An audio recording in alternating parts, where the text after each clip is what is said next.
Um homem e uma mulher que se relacionam sexualmente sem estar legalmente casado no civil é considerado fornicação. Nós temos a obrigação e a responsabilidade de falar isso aqui. Então, para que você não seja um fornicador, não caia neste pecado da fornicação, esteja civilmente, legalmente, juridicamente casado. Olá, tudo bem com você? Aqui é o Projeto Actos, dando continuidade à primeira parte sobre casamento no religioso e casamento no civil. E quais as vantagens de estar casado no civil para dirimir dúvidas de muita gente. Tá? Então, antes de entrar na questão, nós gostaríamos de lembrar sobre o nosso QR Code aí na tela, para a sua contribuição de qualquer valor. Pedir você para também dar uma chegadinha aí nos nossos links com literaturas do site Amazon. Você comprando estará nos ajudando, até porque este canal não é monetizado, não tem incentivos do governo e é pelos nossos próprios recursos, então contamos com sua colaboração. Temos também o nosso site, o nosso blog, da qual você pode estar desfrutando de nossos artigos e alguns deles que nós trazemos aqui também, tá? Então deixa o seu joinha, deixa o seu like, tenha a liberdade para comentar, se inscreva caso não seja inscrito, peça um colega, um amigo, um parente para se inscrever, porque o YouTube entende que se você se inscreve, se você comenta, se você compartilha, de que nós estamos fazendo um bom trabalho. E é um bom trabalho estar com você, trazer para você conteúdos relevantes e que vai te ajudar em alguns temas. Por exemplo, por que casar no civil? Nós falamos aqui que nós, como seres humanos, homem e mulher, precisamos fazer as coisas de fato e de direito. Isso aí não é uma exclusividade do casamento. Por exemplo, uma sociedade de duas empresas, se essa sociedade for só de boca, ela não tem segurança jurídica. Dois sócios que têm um empreendimento, mas eles não foram à justiça e tornar legal esta sociedade. Portanto, eles não vão ter, além de não ter segurança jurídica, eles não vão ter ou obter as vantagens que o governo proporciona, por exemplo, para um empreendedor. Tem o BNDES, tem capital de giro, tem alguns fornecedores. Então, trazendo essa ideia, fazendo aqui uma questão bem figurada, bem alegórica, não é diferente no casamento. Até porque a gente pode tratar o casamento como um contrato. E o casamento hoje nunca apareceu tanto com um contrato quanto nos dias anteriores ou nos anos anteriores, nos anos mais remotos. Hoje me parece que as pessoas já casam já pensando no divórcio, já casam já pensando na rescisão do contrato. Mas não é essa a questão. Porque quando nós casamos no civil, nós também contamos com uma série de vantagens que o Estado proporciona e nos oferece, até por direito constitucional. Eu vou apontar aqui algumas vantagens de casar no civil para que você tenha a ideia dessa importância.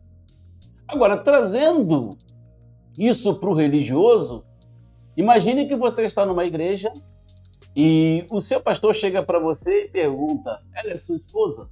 Ele é seu marido? E você vai dizer para o seu pastor: estamos juntos, casado com fé. Amigo é ou amigo é casado com fé. Isso é um jargão antigo que na prática ele não funciona. Ah, mas nós temos uma união estável. Na verdade, o pastor irá aconselhar esse casamento no civil primeiro para tornar a coisa legal. O Deus que nós apresentamos aqui no canal Actos é um Deus de ordem. É um Deus que gosta de ver as coisas devidamente legal, porque Ele é a justiça.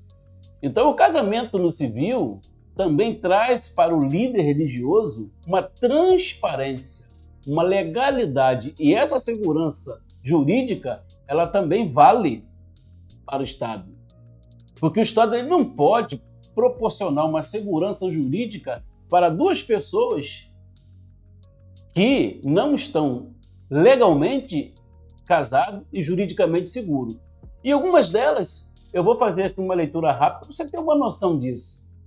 No Brasil, qual a vantagem de se casar no civil? Quais são os direitos do casamento civil? Com o casamento civil, os cônjuges passam a ter plena comunhão de vida e assumem mutuamente a condição de consortes, companheiros e responsáveis pela entidade familiar, que deverá ser exercida em colaboração por ambos os cônjuges, sempre no interesse do casal e dos filhos.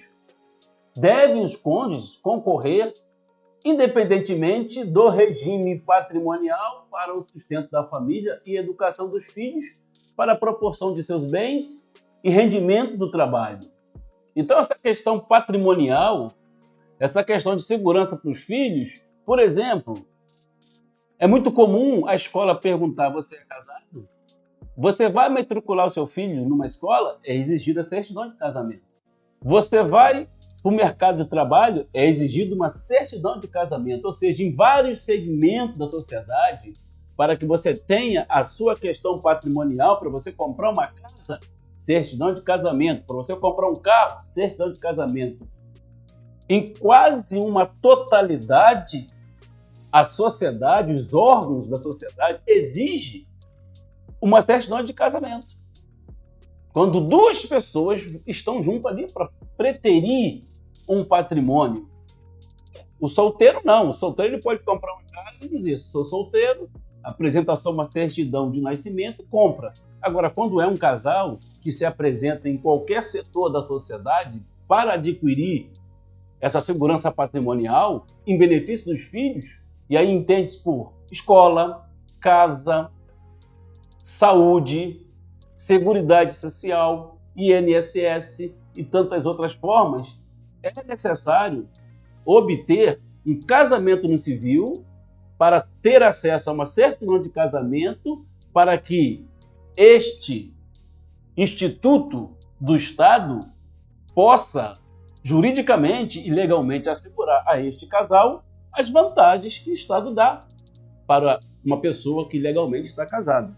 E diz assim, no caso de bens, os direitos dos cônjuges variam conforme o regime adotado e que tem todos como caso de herança, e nós vamos aqui estabelecer dois aspectos. Antigamente, o casamento era por comunhão de bens, lá no contrato, lá na certidão. O que é comunhão de bens? Não importa se a mulher entrou no casamento sem um centavo e o homem entrou com 1 milhão de patrimônio. Se houver uma dissolução por qualquer eventual situação, ou por morte, ou seja lá, por qualquer tipo de coisa, por divórcio, este bem de 1 milhão do homem mais R$1 desta mulher é dividido ao meio. Não importa, não tem peso, é dividido ao meio.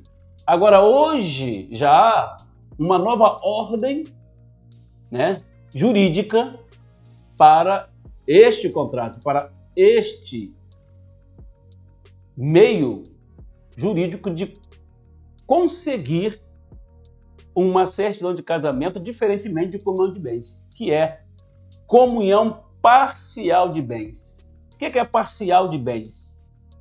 Por exemplo, esse camarada aqui casou com 1 milhão, ele vai manter seu 1 milhão, e a esposa que entrou sem esse 1 milhão, ela vai se manter sem esse 1 milhão.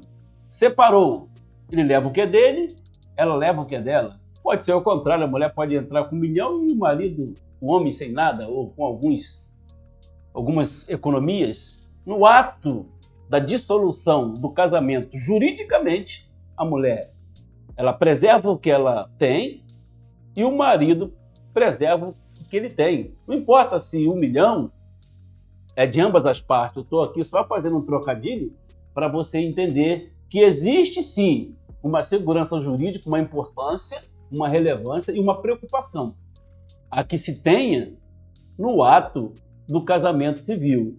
E aqui, dando continuidade, com relação aos filhos, vale lembrar que a guarda cabe em conjunto a ambos os pais que são responsáveis pelos cuidados dos filhos E, no entanto, no caso de divórcio, a guarda poderá ser unilateral ou compartilhada.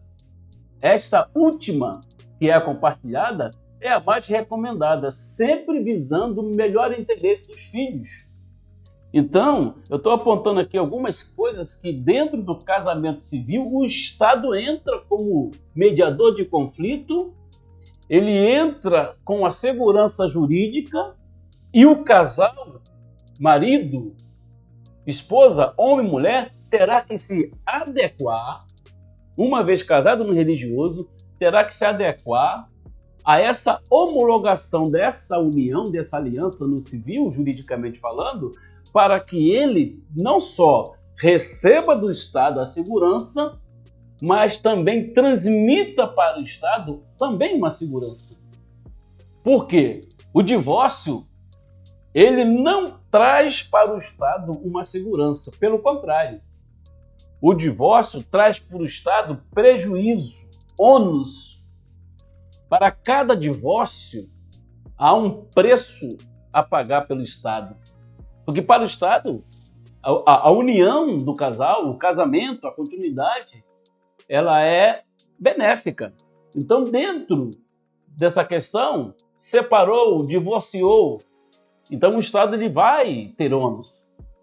Aí vem conselho tutelar, se houver agressão, questão de Lei Maria da Penha, tudo isso envolvido e amparado numa certidão de casamento que terá que ser desfeita. Olha só como é que o negócio funciona. Uma vez divorciado, o Estado entra para fazer o contrário.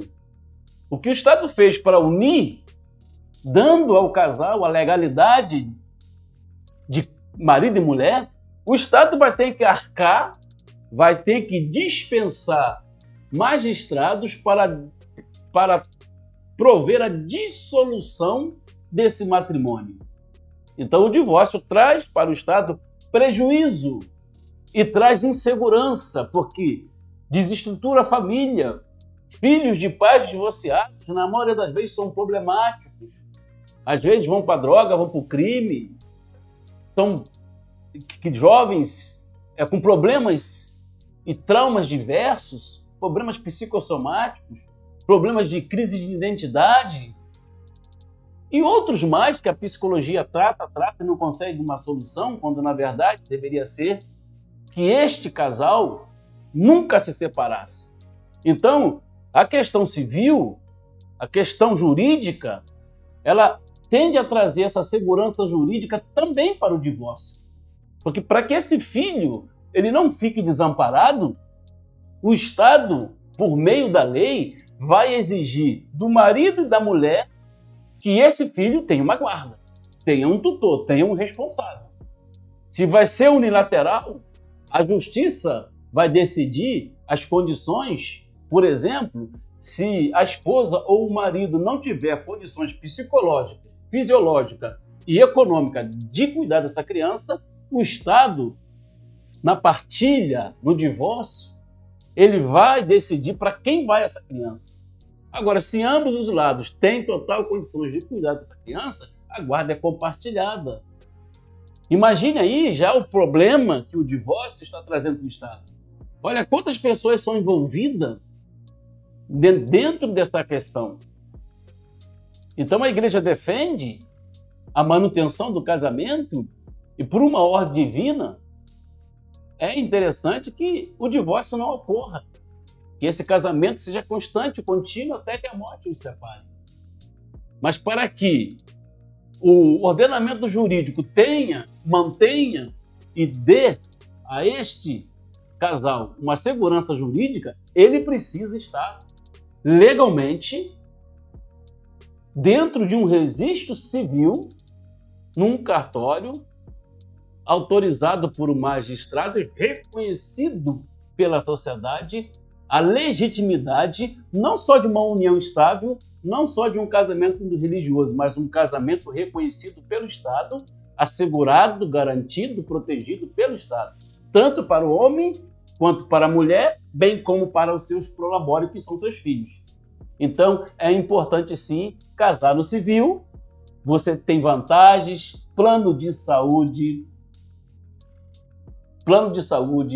gratuidade em muitas coisas, dependendo da sua faixa de renda, tá? Você tem direito a passagem gratuita, você tem direito à mobilidade, à saúde, você tem direito a INSS, você tem direito à pensão, você tem direito a uma segurança jurídica, inclusive de hipossuficiência, se não puder pagar advogado, você tem direito às autarquias, defensoria pública. Então você tem uma série de vantagens a partir do momento que você apresenta a sua certidão de casamento. Porque se você não tem uma certidão de casamento, se você não casou no civil, o Estado não te reconhece. Ele não te reconhece legalmente, e se ele não te reconhece legalmente, ele não pode te dar as vantagens que está ali para te atender. Então, nós entendemos que, interpretado pela lei, quando uma das partes muda a sua situação de casado para divorciado, o Estado tem a obrigação de assegurar para esse filho uma segurança jurídica. O Estado tem a obrigação de prover para essa esposa e para esse marido uma segurança jurídica. Isso é possível com uma certidão de casamento, isso é possível quando o casal, marido e mulher, além do religioso, está casado no civil. Então nós esperamos ter te ajudado, tirado a sua dúvida. Isto para não falar numa exigência de que espiritualmente o relacionamento sexual dentro da igreja ele só é considerado legal quando este casal também está legalmente casado. Porque para o líder religioso, um homem e uma mulher que se relacionam sexualmente sem estar legalmente casado no civil é considerado fornicação. Nós temos a obrigação e a responsabilidade de falar isso aqui. Então, para que você não seja um fornicador, não caia neste pecado da fornicação, esteja civilmente, legalmente, juridicamente casado, para que você tenha consciência de que você fez a coisa certa, obedecendo a lei de Deus e também obedecendo a lei do homem. Dê a Deus o que é de Deus e a César o que é de César. Esperamos ter te ajudado, valeu, deixe o seu joinha, compartilhe, se inscreva no canal e é isso aí, até a próxima, valeu!